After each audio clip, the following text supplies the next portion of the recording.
Today we're diving into a story that really stuck with me from my golfing days. It's a moment that completely reshaped my understanding of what it means to truly excel, not just in sport, but life and your career. The pivotal character in this story was a young guy, barely a teenager, by the name of Rory McIlroy.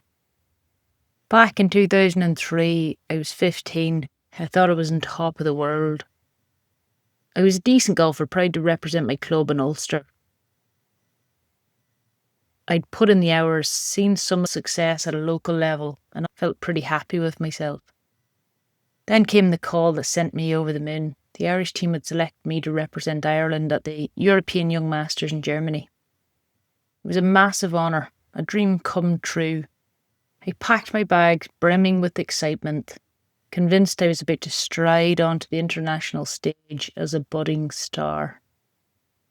But stepping onto that international stage was like walking into a different dimension. The moment I arrived, I realised I was in a different league entirely. And then there was Rory. He was only 13, 2 years my junior, wearing that oversized Irish blazer that practically swallowed him, the kind that makes a child look like they're playing dress up in their dad's clothes. But as soon as he opened his mouth about golf or picked up a club, it was clear this wasn't just any kid. This was something extraordinary. During the practice round, the difference became painfully clear. I was trying to hit fairways, playing it safe, playing it right. Rory, on the other hand, saw the course with a vision I hadn't even begun to fathom. He wasn't trying to just keep the ball in play, he was shaping shots with intent, cuts, fades, angles I hadn't even considered. His confidence was off the charts. He carried himself with the assuredness of someone twice his age. I had finished early and Rory was on the back nine. I ran back and offered the caddy for my teammate, which was tradition. And Rory just shook his head with that now famous grin. No, I got it. At the time it might have seemed a bit cocky, but looking back, it wasn't arrogance at all, it was control. He understood that true success comes from owning every single variable. I was only just beginning to grasp. The tournament itself was an ultimate wake-up call. I shot an 85 on the first day and finished in the bottom third. Rory shot something like a 70 and ended up in the runner-up position.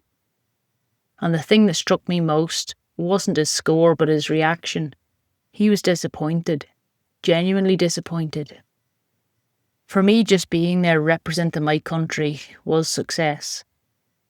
But watching Rory, I saw his definition of success was entirely different. He expected to win because he'd put in the work, the vision, the control, the relentless pursuit of excellence. And that's when the penny dropped. The tournament wasn't just about golf, it was a hard reset in everything I thought was possible.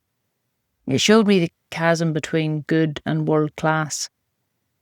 It wasn't just about talent or even just effort, it was the intentionality, vision, and an unwavering commitment to mastery.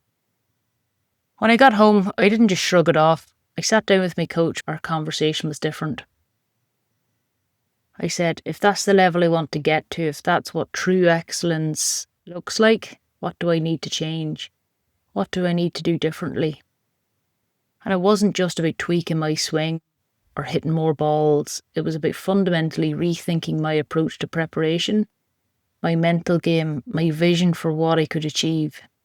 It was about adopting that mindset of owning every variable, of expecting to win because he'd put the work in. Amidst all of this was a personal side note. My parents were there with their brand new digital camera, eager to capture every moment.